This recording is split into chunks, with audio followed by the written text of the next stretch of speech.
نبی کریم صلی اللہ علیہ وسلم نے فرمایا اللہ تعالیٰ نے کوئی بیماری ایسی نہیں بنائی جس کا علاج پیدا نہ کیا ہو.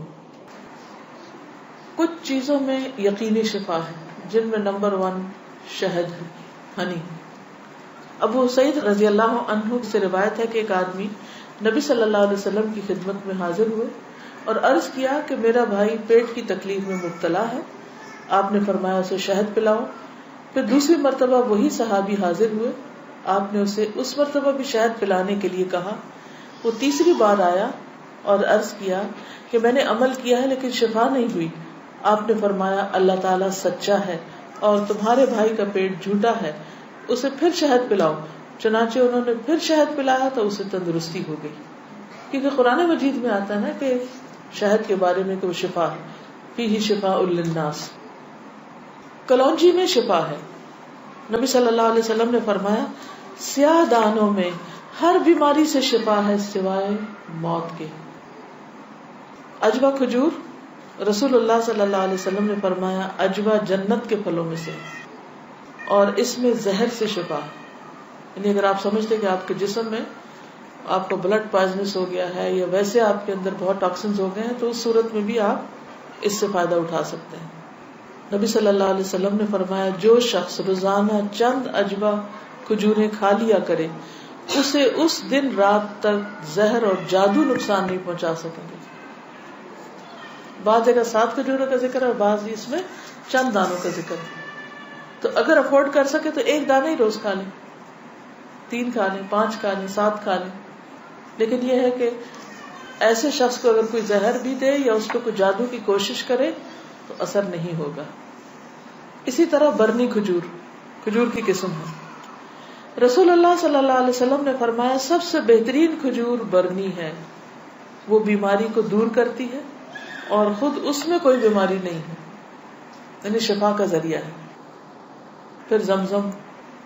ابو جمرہ کہتے ہیں کہ میں ابن عباس رضی اللہ عنہ سے لوگوں کے بے قابو ہجوم کو دور رکھتا تھا. ابن عباس ایک اسکالر تھے، مفسر قرآن. تو لوگ ہجوم کر دیتے تھے ان پر، لیکن کچھ عرصہ نہ جا سکا.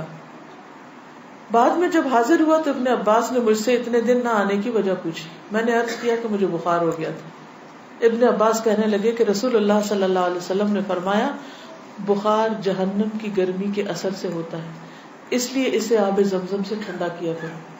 یعنی بخار کے مریض کو آب زمزم پلائیں بھی، ماتھے پہ پٹیاں بھی کریں، چھڑکاؤ بھی کریں، کسی بھی طریقے سے اس کو ٹھنڈا کریں زمزم کے ساتھ. پھر پانی سے علاج. نبی صلی اللہ علیہ وسلم نے فرمایا جب کسی کو بخار ہو جائے تو 3 رات سحری کے وقت اس پر ٹھنڈا پانی بہایا جائے، یعنی صبح ارلی مارننگ. اب یہ وقت آپ نے خود مقرر کیا ہے، اس لیے اس وقت کی پابندی کرنا مسنون طریقہ ہوگا. بعض اوقات لوگ خود سے خود ایسی چیزیں اپنے لیے لازم کر لیتے ہیں، وہ ٹھیک نہیں. پھر ہے گائے کا دودھ. عبداللہ سے روایت ہے کہ رسول اللہ صلی اللہ علیہ وسلم نے فرمایا اللہ تعالیٰ نے بڑھاپے کے علاوہ ہر بیماری کا علاج نازل کیا ہے. گائے کا دودھ لازمی طور پر استعمال کیا کرو کیونکہ یہ ہر قسم کا درخت چرتی ہے. یعنی جو جانور مختلف درخت چرتے ہیں پھر ان کے دودھ کے اندر اس کا اثر آ جاتا ہے. وہ ایک طرح سے ان کے دودھ میں بہت ساری میڈیسنز خود بخود شامل ہو جاتی ہیں. حجامہ کے ذریعے علاج. ابن عباس بیان کرتے ہیں نبی صلی اللہ علیہ وسلم نے فرمایا بہترین دن جس میں تمہیں سینگی لگوانی چاہیے وہ چاند کا 17واں 19واں اور 21واں دن ہے. معراج کی رات فرشتوں کے جس گروہ کے پاس سے بھی میں گزرا اس نے یہی کہا اے محمد صلی اللہ علیہ وسلم سینگی لگوانے کا اہتمام ضرور کرنا، یعنی حجامہ ضرور کروانا. فرشتوں کی ہر جماعت نے آپ کو یہی مشورہ دیا. انس رضی اللہ عنہ کہتے ہیں کہ رسول اللہ صلی اللہ علیہ وسلم نے فرمایا جب تم میں سے کسی کا خون بھڑکنے لگے، یعنی بلڈ پریشر ہو جائے، بی پی ہائی ہو جائے، تو وہ سینگی لگوائے، کیونکہ خون کے جوش مارنے سے آدمی کی موت واقع ہو سکتی ہے. یعنی بعض اوقات بی پی کے ہائی ہونے سے انسان مر سکتا ہے. پھر کھمبی کے پانی میں شفا ہے.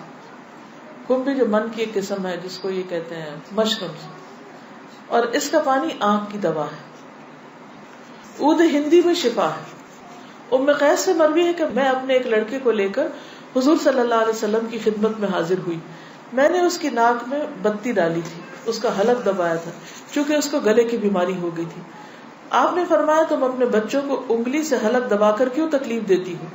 یہ عود ہندی لو، اس میں 7 بیماریوں کی شفا ہے. ان میں سے ایک ذات الجنب، پسلی کا ورم یعنی کہ نمونیا.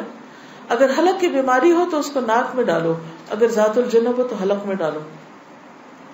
یعنی بعض چیزیں ناک کے راستے بھی ٹپکائی جا سکتی، بعض گلے میں ڈالی جا سکتی.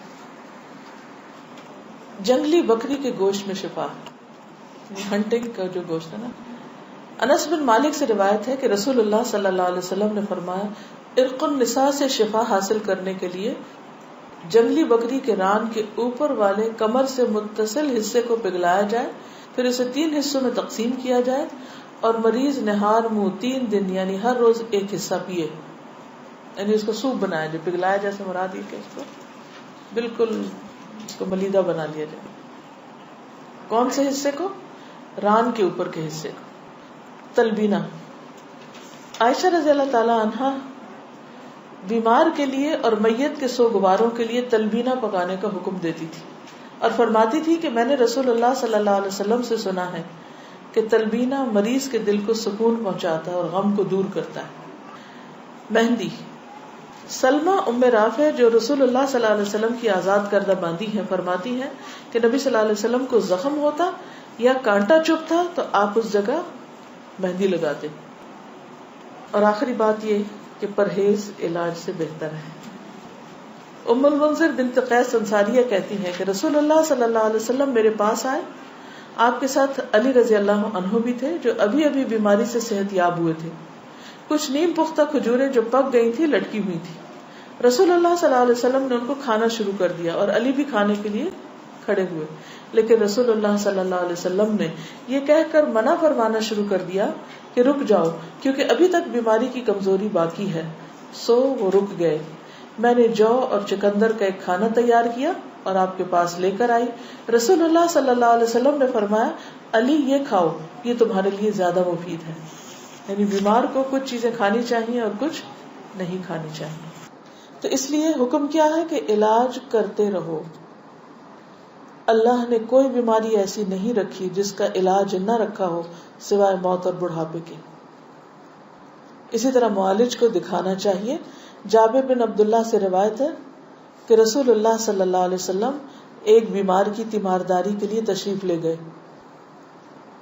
اور فرمایا تم لوگ اس کے لیے کوئی طبیب کیوں نہیں بلاتے؟ انہوں نے کہا اللہ کے رسول صلی اللہ علیہ وسلم آپ بھی ہم کو ہی حکم دیں گے، یعنی آپ بھی کہتے ہیں کہ ہم طبیب کو بلائیں.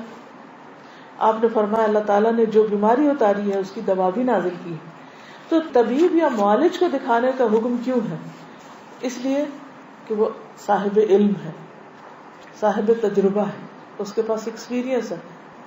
تو جب انسان کو کسی بھی چیز کے بارے میں علم نہ ہو تو حکم کیا ہے قرآن کا؟ فَاسْأَلُوا أَهْلَ الذِّكْرِ إِن كُنتُمْ لَا تَعْلَمُونَ. جاننے والوں سے پوچھو اگر تم نہیں جانتے، چاہے کوئی دنیاوی مسئلہ ہو یا کوئی دینی مسئلہ ہو. پہلا کیا ہے؟ توکل، اللہ پہ بھروسہ کہ شفا مجھے دے گا تو وہی دے گا. اور جو بھی کچھ کرے اس میں یہ نہ سمجھے کہ اس چیز کے اندر کوئی چیز ہے، وہ اللہ ہی نے ڈالی اس وقت. دوسری چیز ہے دعا کرنا، دعاؤں سے علاج. تیسری چیز صدقہ کرنا. کوئی بیماری آئے تو صدقہ کیا جائے. ہمارے عام طور پر کالے بکرے کا صدقہ کیا جاتا ہے، تو اس کے لیے ضروری نہیں آپ چاہے بکرے کا کریں، چاہے مرغی کا کریں، چاہے کسی چڑیا کا کریں، چاہے کوئی بھی صدقہ کریں، چاہے کھانے کی چیز کا کریں یا کوئی کپڑے کا یا کسی بھی شکل میں. حضرت حسن بصری سے روایت ہے کہ رسول اللہ صلی اللہ علیہ وسلم نے فرمایا داؤ مرضاکم بالصدقہ، اپنے مریضوں کا علاج صدقہ کے ذریعے کیا کرو. یعنی آپ کو کوئی تکلیف ہوئی فوراً جا کے صدقہ نکال دیں. تیسری چیز کتاب اللہ سے علاج، یعنی قرآن مجید شفا ہے. اور یہ کہاں سے پتہ چلتا ہے؟ خود قرآن مجید سے ہی پتہ چلتا ہے. وَنُنَزِّلُ مِنَ الْقُرْآنِ مَا هُوَ شِفَاءٌ وَرَحْمَةٌ لِّلْمُؤْمِنِينَ وَلَا يَزِيدُ الظَّالِمِينَ إِلَّا خَسَارًا. اور ہم قرآن میں جو کچھ نازل کرتے ہیں وہ مومنوں کے لیے تو شفا ہے اور رحمت ہے، مگر ظالموں کے خسارے میں ہی اضافہ کرتا ہے. تو قرآن مجید میں جو کچھ ہے وہ سارے کا سارا شفا ہے. لیکن یہ جو کسی پہ خود سے پابندی خود ساختہ لگا دینی ہے نا کہ 300 بار پڑھو یا 1000 بار پڑھو یا رات کے وقت پڑھو یا صبح کے وقت پڑھو یا عشاء کے بعد پڑھو، وہ بعض اوقات لوگوں کو بلا وجہ کی مشقت میں مبتلا کرنا ہوتا ہے. اور نبی صلی اللہ علیہ وسلم کی سنت سے اس کا کوئی ثبوت نہیں کہ آپ نے صحابہ کو کوئی خاص نمبر بتایا ہو اور یہ کہا ہو کہ یہ اس وقت میں بیٹھ کے پڑھو یا اندھیرا کر کے پڑھو یا پانی کے کنارے پہ جا کے بیٹھ کے پڑھو. یہ پھر خود ساختہ پابندیاں ہو جاتی اور لوگ بھی ڈرنے لگتے ہیں کہ اگر یہ 41 دن نہ پڑھی یہ چیز تو کام نہیں ہونے کا. نہیں، اللہ تعالیٰ تو ایک دفعہ سے بھی سنتے ہیں. لا الہ الا انت سبحانک انی کنت من الظالمین. اصل چیز ہے کہ اخلاص اور شوق کے ساتھ انسان پڑھے. صرف اس کو ایک رٹو طوطے کی طرح رٹتے رہتے ہیں، پڑھتے رہتے ہیں، نہ کوئی یقین ہوتا ہے، نہ کوئی روح ہوتی ہے اور نہ ہی کوئی سمجھ ہوتی ہے کہ کیا پڑھ رہے ہیں. یہ ٹھیک نہیں. اسی طرح غیر شرعی علاج سے بھی پرہیز کرنا چاہیے. قیس بن سکن اسدی کہتے ہیں کہ عبداللہ بن مسعود نے اپنی بیوی کو دیکھا کہ اس نے خسرے کی بیماری کی وجہ سے تعویذ پہنا ہوا تھا. خسرہ کی بیماری معلوم ہے، جو سارے جسم کے اوپر وہ دانے آ جاتے ہیں. آپ نے اسے سختی سے کاٹا اور کہا کہ عبداللہ کی آل شرک سے بیزار ہے. ہم نے رسول اللہ صلی اللہ علیہ وسلم سے یہ بات بھی یاد کی ہے کہ بلا شبہ جھاڑ پھونک، تعویذ اور محبت کا جادو شرک ہے. یعنی کسی کو مسخر کرنے کے لیے جادو کرنا، کوئی ایسے ٹوٹکے کرنا، وہ بھی شرک میں آتا ہے. یعنی بعض خواتین ہوتی ہیں نا، وہ اپنے شوہر کا دل جیتنے کے لیے بابوں کے پاس چلی جاتی ہیں، وہاں سے کچھ عملیات کرواتی ہیں، تو یہ شرک میں آ جاتا ہے. اسی طرح کوئی چیز باندھ کے اسے گلے میں لٹکا لینا، یہ بھی درست نہیں. اس کو پڑھنا چاہیے. اور شرک یا دم جو ہے یہ سب کچھ پھر شرک میں شامل ہو جاتا ہے. اسی طرح حرام ادویات بھی منع ہے. نبی صلی اللہ علیہ وسلم نے حرام ادویات کے استعمال سے منع فرمایا ہے. ابو ہریرہ سے روایت ہے، سنن نبی داؤد. آپ نے فرمایا جس نے حرام چیز کے ساتھ علاج کیا اللہ تعالیٰ اس کے لیے اس میں شفا نہیں رکھے گا. یعنی حرام شفا نہیں دیتا، وہ مزید کسی بیماری کو بڑھانے کا ذریعہ بن جاتا ہے. آج کل آپ دیکھیں کہ کتنا زیادہ سائیڈ ایفیکٹس کے بارے میں آپ سنتے ہیں. تو بعض اوقات ایسی دوائیاں جو ایک مرض کو بظاہر کیور کرتی ہیں، وہ اپنے ٹاکسنز اور جگہوں پر اتنے زیادہ پیدا کر دیتی ہیں کہ جس سے ایک مرض جاتا ہے تو ایک اور نکل آتا ہے، وہ مکمل شفا نہیں ہوتی. الکوہل سے علاج کرنا منع ہے. بعض لوگ کھانسی وانسی میں وہ دیتے ہیں نا برانڈی، اور کہتے ہیں بس ایک چمچہ بچے کو پلا دو تو ٹھیک ہو جائے گا. چاہے اس سے وہ ٹھیک ہو بظاہر، لیکن وہ مزید مرض پیدا کرنے والی ہے، وہ شفا کا ذریعہ نہیں بلکہ بیماری ہے. نبی صلی اللہ علیہ وسلم نے جو فرمایا کہ 3 چیزوں میں شفا ہے، اس میں ایک شربت اصل، شہد پینا، اور دوسرا شرطت محجم، یعنی اس کے کٹ میں وہ جو حجامہ والا کٹ لگاتا ہے، اور تیسرا داغنا. تو میں تمہیں داغنے سے منع کرتا ہوں. 2 طریقے ٹھیک ہے، شربت اصل ٹھیک ہے، شرطت محجم ٹھیک ہے، لیکن داغنا ٹھیک نہیں.